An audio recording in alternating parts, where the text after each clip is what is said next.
श्रावण के महीने में जो भी दूसरा सोमवार पड़े, जो भी पड़े श्रावण के महीने का दूसरा सोमवार, आप सबको पहले भी श्रावण के महीने में जो कथा कही उसका व्याख्यान वर्णन करा कि श्रावण का महीने का महत्व क्या है, वो भी आपको ऑनलाइन कथा में आप लोग सुन चुके हैं, लाइव कथा में श्रावण का पूरा महत्व बताया था कि श्रावण के महीने में शंकर भगवान को पूरा लेखा जोखा का भार प्रदान किया गया। दूसरा सोमवार श्रावण के महीने का जो दूसरा सोमवार होता है, उस दूसरे सोमवार में रात्रि के समय पर, अर्थात शास्त्र अब घड़ी और पल का स्मरण करेंगे तो रात्रि के बजेंगे 10 से 12 बजे, 10 से 12 के बीच धतूरे के साथ बाबा को शूल समर्पित होता है। ये भी हमारी बाधाओं को, हमारी तकलीफों को, व्यापार व्यवसाय के लिए, नौकरी सर्विस के लिए, बहुत सारे एग्जाम में आप बैठ लिए, गवर्नमेंट एग्जाम के लिए बैठ लिए, नहीं हो रहा, ये 3 बार मेरे शंकर को बेलपत्री के वृक्ष के शूल समर्पित होते हैं, उसका आनंद और उससे अपने को सुख प्राप्त। पार्वती प्रसन्न हो जाती है, बाबा भोलेनाथ के चरणों में कहती है, बाबा आपने कहा कि मेरे भीतर जिस समय आपने तप करा तो आपसे रुद्राक्ष का पौधा उत्पन्न हुआ, और मेरे तप करने से ये बेलपत्री का जो पौधा उत्पन्न हुआ, इसके शूल का सुख पाया, इसके शूल का सुख मुझे प्राप्त हुआ, आनंद मुझे प्राप्त हुआ है। महाराज बेलपत्री का पत्ता, बेलपत्री का कांटा, अब माता पार्वती दूसरा संवाद कह रही है बाबा भोलेनाथ जी से, बाबा मेरे द्वारा निर्मित इस बेलपत्र के वृक्ष में जो फल लगता है, वो फल की महत्वता श्रावण के महीने में किसी भी एक सोमवार को अगर व्यापार नहीं चल रहा है, नौकरी नहीं मिल रही है, तो कोई तकलीफ आ रही है, तो कोई कष्ट आ रहा है, कोई रोग बढ़ रहा है, डॉक्टर से ऐसा लग रहा है कि ये बड़ी बीमारी बताने वाला है, शरीर में कोई गांठ पड़ गई है और वो जांच के लिए गई है, तो बिल्कुल श्रावण के महीने में किसी भी एक सोमवार को गंगा जल लेकर जाइए शिव मंदिर में, शंकर जी के मंदिर में थोड़ा सा गंगा जल नंदी को समर्पित कर कर, थोड़ा अशोक सुंदरी को समर्पित कर कर, थोड़ा गणेश और कार्तिकेय को समर्पित कर कर, थोड़ा सा गंगा जल जया विषहरा शामरीबारी दौतली और देव को समर्पित कर कर, थोड़ा सा गंगा जल शिवलिंग पर समर्पित कर दो, उस गंगा जल को वापिस झेल कर लेकर आओ। 3 दिन तक लगातार उस गंगा जल को पीना प्रारंभ करो, उसके बाद जांच के लिए आप कहीं पर भी जाइए, बाबा कृपा जरूर करेगा, ये निश्चित। ये शिवलिंग जलाधारी यहां से जल अशोक सुंदरी के पास में से नीचे की ओर गिर रहा, ठीक है। बेलपत्र नहीं है आपके पास चढ़ाने के लिए, मत चढ़ाओ। जल नहीं है चढ़ाने के लिए, मत चढ़ाओ। अक्षत नहीं है चढ़ाने के लिए, मत चढ़ाओ। पुष्प नहीं है शिव जी को चढ़ाने के लिए, मत चढ़ाओ। शमी पत्र नहीं है, मत चढ़ाओ। पर किसी शिवालय में, किसी शंकर के मंदिर में अगर तुम गए हो, तुम्हारे पास में कुछ भी नहीं है, जो भी भगवान का दर्शन तुमने किया है, तो यहां से जो पानी नीचे गिरता है, उस गिरने वाले स्थान पर मात्र अपने हाथ का 3 बार स्पर्श कर कर बाबा से दिल की बात कहकर आ जाओ, तो मन की मुराद बाबा पूर्ण कर देता है। वो सहज प्रसंग है। पहला दिन एक बेलपत्र शिव को अपनी मनोकामना कर कर रोग धोग बीमारी तकलीफ कष्ट दूर करने के लिए शंकर के शिवलिंग पर, अगर बन सके तो मंदिर में, आप लोग तो यहाँ हैं तो देवाधिदेव महादेव कंकर शंकर को चढ़ाओ, और अगर बेलपत्र नहीं हो तो बेलपत्र जो चढ़ी हुई हो उसी को धोकर वापिस चढ़ाओ। वापिस और सावन का महीना है, दिल से बाबा को ले जाए।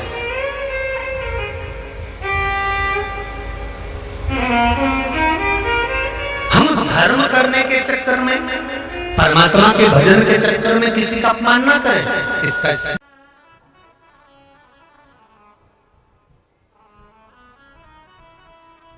जब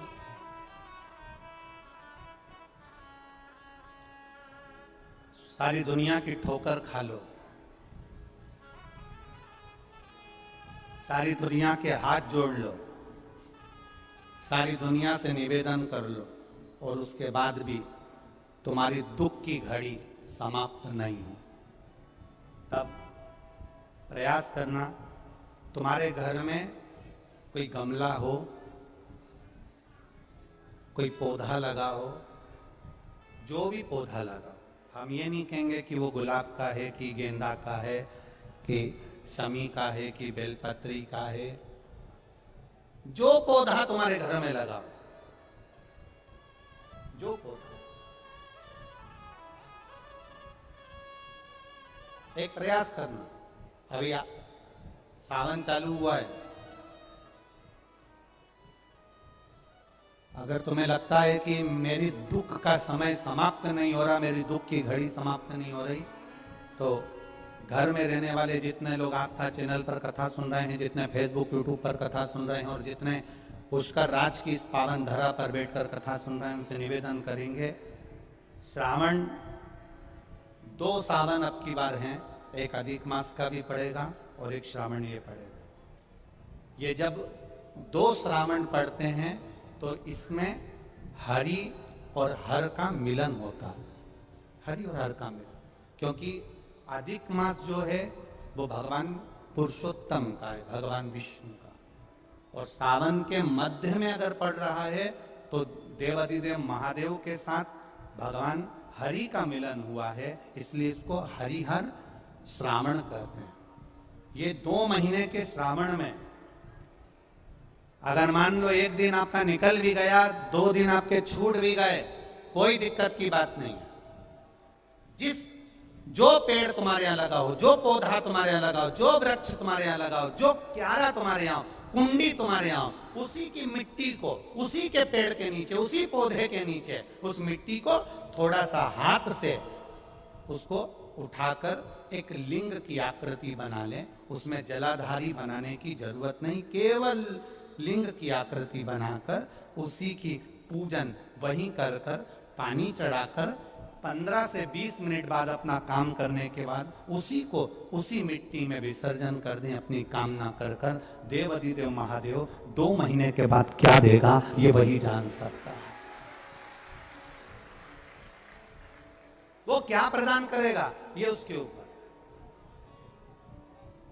देख लिया हमने, बहुत प्रयास कर देख लिया, सारी दुनिया का हमने प्रयोग कर देख लिया। इनसे भी पूछा, उन्होंने कहा वाशरूम इधर बना दो, वास्तु शास्त्री ने कहा ये बना दो, ज्योतिषाचार्य ने कहा ये बना दो, उन्होंने कहा ये बना दो, उन्होंने कहा वो बना दो। हमने दुनिया का काम कर देख लिया, हाथों की अंगूठियां बदल कर देख ली, नथ आभूषण बदल कर देख लिए, सोने की दिशा बदल कर देख ली, सीढ़ियों की दिशा बदल कर देख ली। अब जब सारी दिशा बदल कर देख ली, सारा काम कर देख लिया, उसके बाद भी अगर हमारी ग्रह दशा नहीं सुधरे, हमने सबके दरवाजे जाकर देख लिया, देवी देवता उनके भी धोख के देख लिया, पर जब भी अगर हमारी दशा ना सुधरे तो फिर कहीं मत जाना, महादेव के चरणों में जाकर बस उसकी आराधना में लग जाना, हो जाएगा।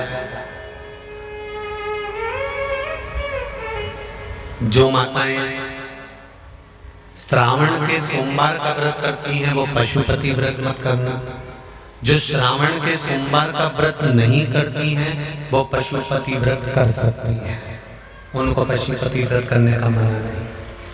पर यदि श्रावण का व्रत आप पहले से करते आ रहे हो, श्रावण महीने का व्रत करते आ रहे हो, या श्रावण के महीने में तुम सोमवार करते आ रहे हो, तो फिर पशुपति व्रत ना करते हुए इसको 1 महीना, भले 2 हुए हो, 3 हुए हो, 4 हुए हो, रोक दो। फिर अगला जब श्रावण पूर्ण हो जाए फिर जो सोमवार आए फिर चालू कर दो। पर अगर श्रावण का व्रत करते हो तो, और अगर श्रावण का व्रत नहीं करते हो तो पशुपति व्रत चालू है, मना नहीं। श्रावण के महीने में जल चढ़ाने के पात्र 2 कर लो। कितने पात्र कर लो? जम के बोलो, 2 पात्र कर लो, भले 2 हाथ में लेकर मत जाओ, एक के ऊपर एक कलश लेकर जाओ। उसका कारण क्या है? शंकर भगवान ने मां पार्वती के सम्मुख में गंगा का आवाहन करा था। तो गंगा जी ने आकर पूछा था, स्वामी जब पार्वती आपके नजदीक में विराजमान है तो मुझे बुलाने का कारण क्या था? भगवान शंकर कहते हैं श्रावण का महीना प्रारंभ हो रहा है, जब मेरे ऊपर सृष्टि का भार आएगा तो मुझे गंगा और पार्वती दोनों की जरूरत पड़ेगी। जब घर में विवाह आता है, शादी आती है, कोई फंक्शन आता है, कोई मेहमान आते हैं तो थोड़ी ड्यूटी बढ़ जाती है। रोज 8 बजे उठते हो, पर शादी रहती है तो कितनी बजे उठना पड़ता है? सुबह 6 बजे 7 बजे। यहाँ पर भी आप रोज अपने घर पर उठते होगे 8 बजे तक 7 बजे तक, पर यहाँ तो तुम जब सो रहे होगे तो सवेरे कब हो जाती है और रात कब हो जाती है तुम्हें नहीं मालूम पड़ता होगा कि कब रात होगी कब सुबह होगी। लोग ढोलक पीते पीते पीते पीते 11, 12, 1 और तुम्हारी लग गई झपकी और बज गई 3:30, सब लग गए लाइन में नहाने और तुम भी भगी जल्दी से नहाने।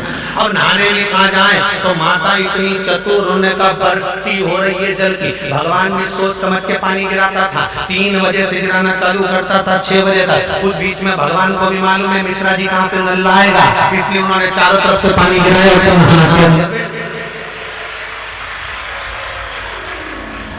बोलो सही है कि गलत है?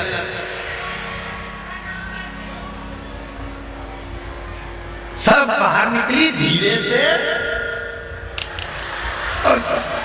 इतनी चतुर राम जी, गजब के चतुर चतुर लोग आया है, गजब।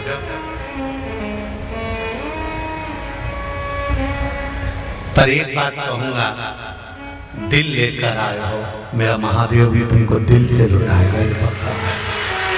दिल लेकर आए हो। कल हम जब आप लोगों से मिलने, हमारा नियम है जो हम जहाँ भी कथा भी करते हैं, चाहे रायसेन करी हो, चाहे सागर करी हो, चाहे जहाँ कथा करते हैं वहाँ रात में जो लोग रुकते हैं उनसे प्रयास रहता है कि थोड़ा मिले। एक नियम बना रखा, भले वो 1,00,000 लोग हों, 25,000 हो, 50, और जितने टेंट लगते हैं सब में मिलने का मन करता है। आपसे कल भी मिलने आए थे और कई लोगों की आंख में आंसू भी थे, कई लोगों के हृदय भी नम थे कि हम अब कल चले जाएंगे। पर दुख मत करना,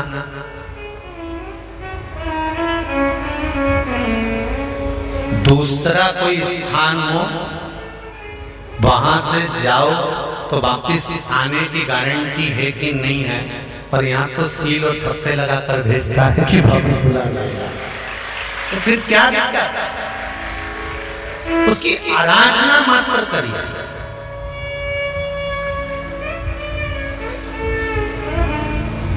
खूब धनपति भी बैठे हैं, खूब, आप लोगों में कोई कमी नहीं है। किसी की यहाँ जमीन है तो किसी की गाड़ी है तो किसी का बंगला है, किसी की सत्ता है, किसी का आनंद है, बहुत बैठे हैं। पर आप लोगों ने 7 दिन जो कथा, एक ये पटिया लगा हुआ है, तख्ता लगा हुआ है और उस पर आराम से सोकर 7 दिन कथा का रस स्वादन जो करा है वो जिंदगी भर नहीं भूल पाओगे। बाबा इतना देगा कि आप लोग उसकी कृपा ही दरअसल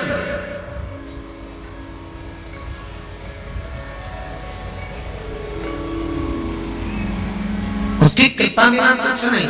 तेरी कृपा बिना न हिले एक भी अणु, लेते श्वास तेरी कृपा से तनो तनो। बाबा की कृपा होती है तो आना होता है।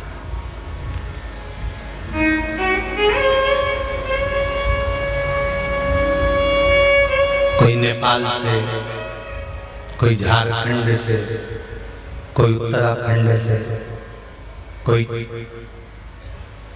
चेन्नई से, ना जाने कहां कहां से पधारे, कोलकाता से। शिव कावड़ का जल लेकर, हाथ में जल लेकर, जितने कदम चलकर हम शंकर के मंदिर तक या बेलपत्र के वृक्ष तक जाते हैं, जितने कदम चलते हैं उतने तीर्थ हम पार कर शिव के नजदीक पहुंच जाते हैं। उतने तीर्थ पार कर, सारे तीर्थ धाम आपके चरणों में। हे भोलेनाथ प्रणाम आपके चरणों में। सारे तीर्थ वहीं पर है, वहीं। पहले कथा में कहा 33 कोटि देवता शिव जी के शिवलिंग के पास, 33 कोटि, पूरा परिवार तो है ही, 33 कोटि देवता जहां से जल निकलता वहां विराजमान होते। तो देवता सब वहीं पर है, तो वैकुंठ कहां होगा? ब्रह्मलोक, इंद्रलोक, जल लोक, वरुण लोक, गरुण लोक, सारे लोग वहीं। इसलिए शिव जी का मंदिर नहीं होता, शिवालय होता है। क्या होता है? शिवालय। शिवालय का मतलब होता है लय, लय मतलब इसमें विलीन हो जा, शिवा लय इसमें समा जा।